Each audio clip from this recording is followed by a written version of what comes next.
Still waiting for a big smile out of you. You're up 2-0. What's the story? Are you not happy, or you're only half happy, or? Still to be happy about. You're up 2-0. Job's not finished. Job finished? I don't think so. Welcome, ladies and gentlemen, to Bricks, BLAZIN takes. You could have been anywhere in the world, but you here with me. I appreciate that. So without further ado, let's get right into it. Oh, yes, sir. Yo, let's get right into it. What's up, ladies and gents? This is Rick Blaze. This is BLAZIN Takes. Another episode. It's Wednesday. How we doing? How you doing? There's a few things on my mind I want to talk about. Hey. So let's talk about it. Hey, I've said it before. I'm going to say it again. Jafet Towns is a special talent. All this talk about his team not winning, that has nothing to do with him being in the conversation for player, emphasize the word player, of the year. He's top 5 player of the year conversations, whether you like it or not, whether this team wins or not. And I'll tell you why really quickly. All that make the team players, first of all, there's no empty stats in SimWorld. Besides maybe the last 30 seconds of a blowout in the fourth quarter, everything these players get, we know, like you know, like I know, they all earn it. There's no empty stats. There's no nights off. Anybody can get beat at any point in time in any season. We've seen it this season. With that being said, because the competition is so good, because the parity is so close, there are no easy stats. If a guy's averaging 25 a game, he's earned that, and he's run through a lot of good competition to get to that, which is my point with Exhibit A with Jafet Towns. His team, now 3-5, relied solely on his shoulders, right? He's putting it up together every single night, scoring like no one we've seen before this season. Put up 27, got a win against a very good defensive team in the Southeast Select, and put up 27 and pull out in overtime. Had a bad game. Yeah, his bad game is still shooting 54%, 55% from the field. He's that guy. He's the top 5 conversation. I don't want to talk about it. He does everything. He leads them in rebounds. He leads them in points. He leads them in assists most nights. He does everything for that team. He's top 5, and it's not even close. All right, so for the reason why we're here, today the hot seat is getting hotter and hotter. And my special guest today is a gentleman who's been in SimWorld Prep for a couple of years now, and he's made his presence known the moment he walked on the scene. He is one of the most active coaches in SimWorld Prep, and he tell it like it is.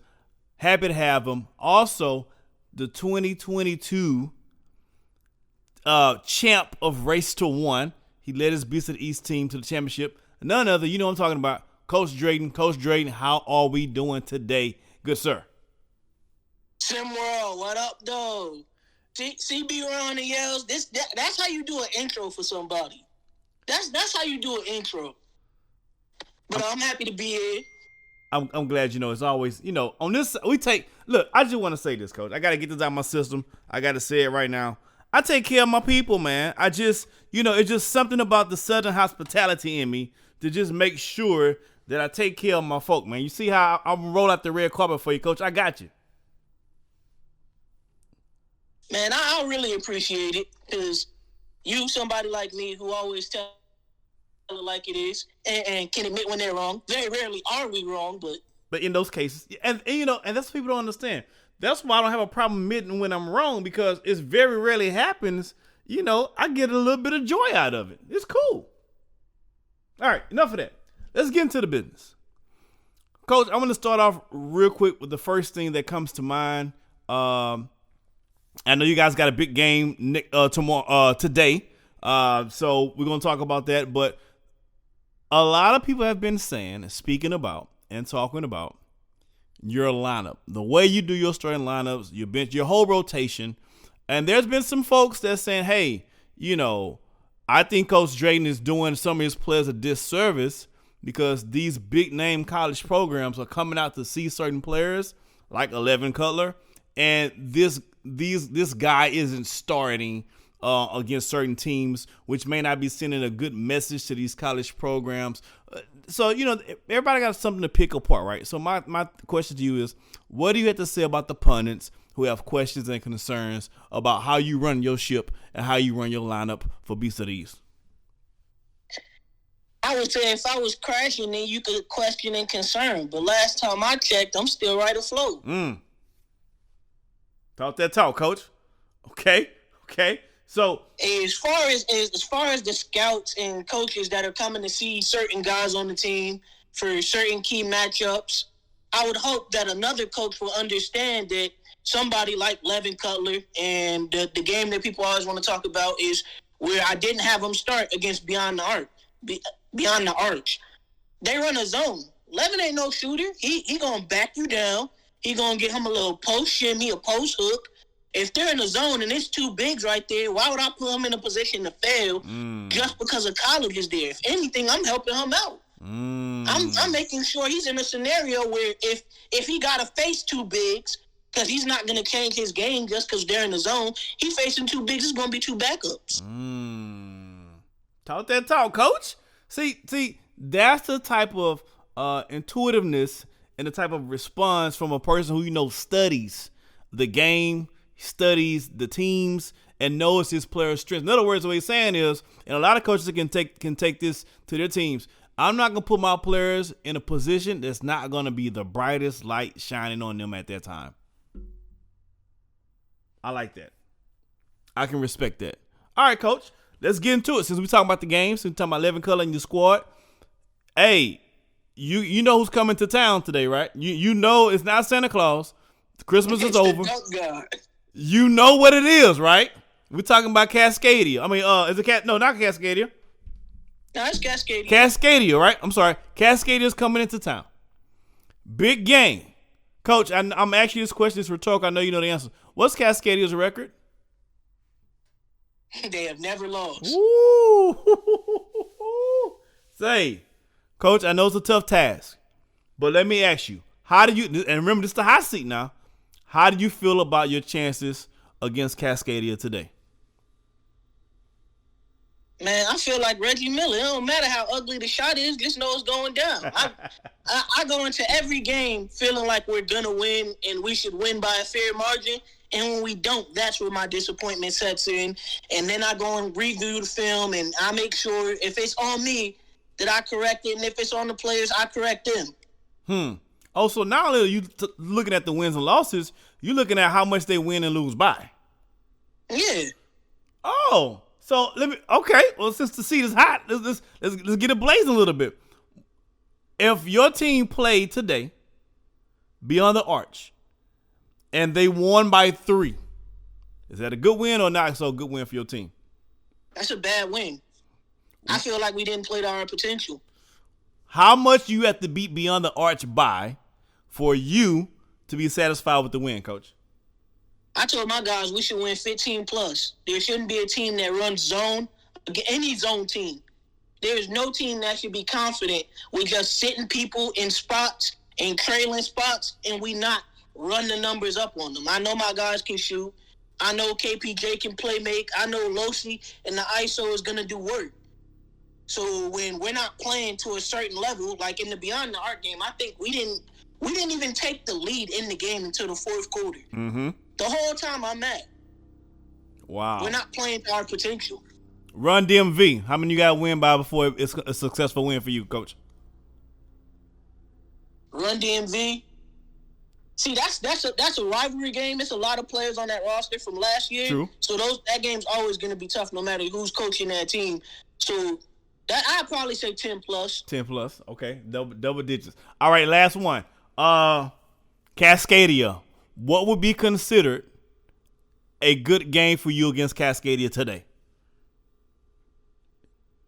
I feel like we should really beat them by not I want to say about 5 to 7 plus, because I respect their bigs a lot. I know it's not going to be sweet in the paint, and the dunk god is obviously the dunk god. Mm-hmm.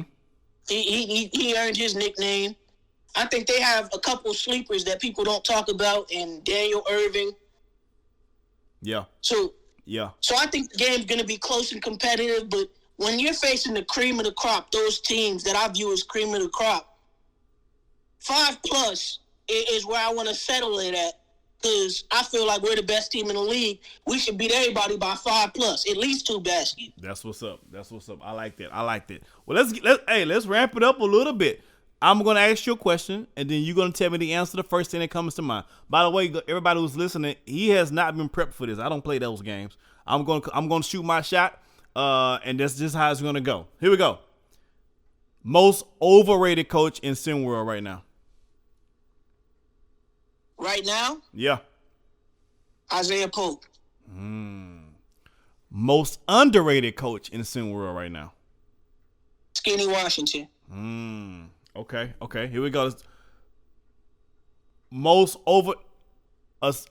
We're gonna answer these without including your team or your players. So you could do that, right? So we're gonna omit your team and your players and yourself for this conversation. Most overrated player in SimWorld right now. Ivanov. I'm not even gonna pretend to try and pronounce his name. Oh no. My man don't even he haven't worked himself up to the right pronunciation yet in your name. Wow. Okay. All right. Most underrated player in SimWorld right now. Marco Jacobs. You think he's underrated? All right. Okay. What's his composite ranking? I thought it was like 80 something. Oh, if it's that, then you're right. All right. Hey, here we go.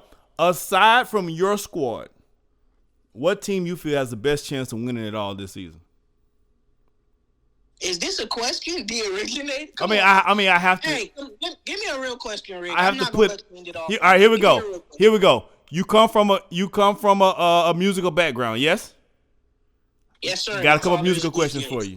In the verses, who wins, Usher or Chris Brown? Chris Brown got more hits, but I feel like Usher could control the tempo if they're only doing 20 songs. Correct. They only doing I'm with you.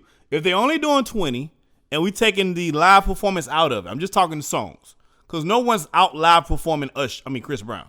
No one's out dancing Chris Brown. It just doesn't happen. If they're only doing 20 songs, I like that. Here we go. Another one. Who you taking? Mobb Deep in the verses. Mobb Deep or MOP? Oh, you trying to start beef? You already know. You already know what it is now. I'm gonna have to go Mobb Deep. R.I.P. to Havoc. No, R.I.P. to Prodigy. I don't know why I said Havoc. Yeah. Havoc's still alive. You putting Havoc in the grave too. You gonna just put them all in the grave. All right, last one, Coach. I'm gonna get you out of here. Best show on SimWorld Network right now is what? BLAZIN Takes. My man got a good taste, got a good class. Coach, much success to you for the rest of the season, and good luck to you against Cascadia today. I've been looking forward, man. We're gonna check back in, tap in with you, ladies and gentlemen. The one and only, the champion, the current champion of SimWorld Prep, Coach Drayton. Thanks, Coach. It's a pleasure. Anytime, man. Oh, there should be a lot of cussing and discussing going on right now in these threads.